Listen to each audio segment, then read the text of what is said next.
Hello everyone, আমি বৈশাখী। আপনাদেরকে আমার চ্যানেলে স্বাগত। আশা করি সুস্থ আছেন, ভালো আছেন। আজ আমি বানাতে চলেছি পটল দিয়ে একটা দুর্দান্ত স্বাদের রেসিপি। পটলের এই রেসিপিটা খেতেও দারুণ টেস্টি হয়, তাই আপনাদের কাছে শেয়ার করলাম। আমি এখানে গোটা পটল নিয়ে নিয়েছি। পটলগুলোকে ঠিক এইভাবে লম্বা লম্বা করে কেটে নিয়েছি। পটলগুলোকে ভালোভাবে ধুয়ে নিয়েছি। গ্যাসে একটা কড়াই বসিয়ে দিয়ে সর্ষে তেল দিয়ে দিয়েছি। এখানে 3 থেকে 4 চামচ সর্ষে তেল ব্যবহার করেছি। এরপর পটলগুলোকে আমি সামান্য পরিমাণ হলুদ আর স্বাদ মতো নুন দিয়ে ভেজে নেব। এরপর তেলটা গরম হয়ে গেলে আমি পটলগুলোকে ছেড়ে দিলাম।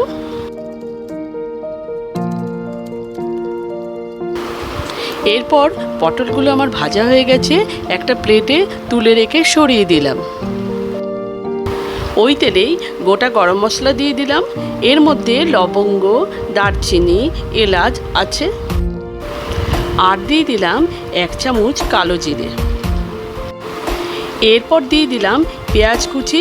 এখানে একটা মাঝারি সাইজের পেঁয়াজ ব্যবহার করেছি। ভিডিওটা ভালো লাগলে একটা লাইক করে দেবেন আর চ্যানেলটাকে সাবস্ক্রাইব করার জন্য অনুরোধ রইল। এরপর পেঁয়াজটা একটু ভাজা ভাজা হয়ে গেছে।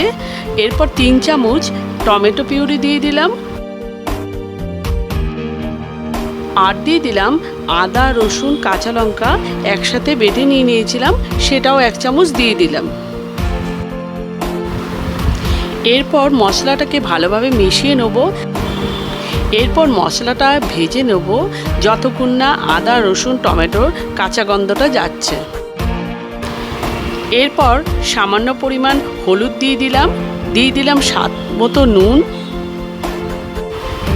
এরপর একে একে 1 চামচ জিরে গুঁড়ো, 1 চামচ ধনে গুঁড়ো, 1 চামচ লঙ্কা গুঁড়ো আর পরিমাণ মতো চিনি দিয়ে দিলাম। এরপর মশলাটা ভালোভাবে মিশিয়ে নিতে হবে।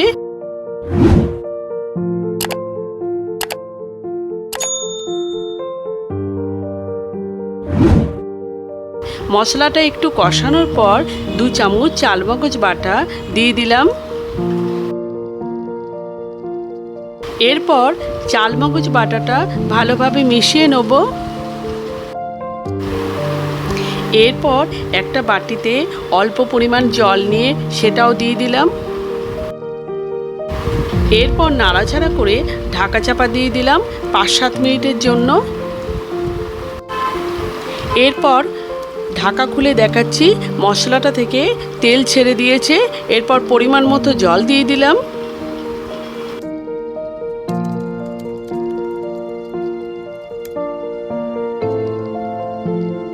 এরপর ঝোলটা ফুটে উঠলে আগে থেকে ভেজে রাখা পটলগুলো দিয়ে দিলাম। এবার পটলটাকে 2-3 মিনিট ফুটিয়ে নেব। বন্ধুরা, অনেক সময় একঘেয়ে তরকারি খেতে ভালো লাগে না, তখন এই রকম ঝাল ঝাল পটলের রেসিপিটা ট্রাই করতে পারেন, আশা করি ভালো লাগবে।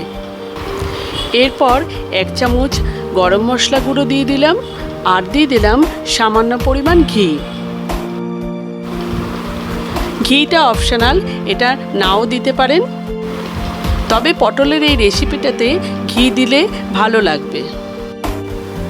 এরপর একটা প্লেটে আমি সার্ভ করে দেখাচ্ছি। আপনারা যারা আমার ভিডিওটা যে যেখান থেকে দেখছেন তাদের পাশে থাকার অনুরোধ রইল। Till then, take care, bye by.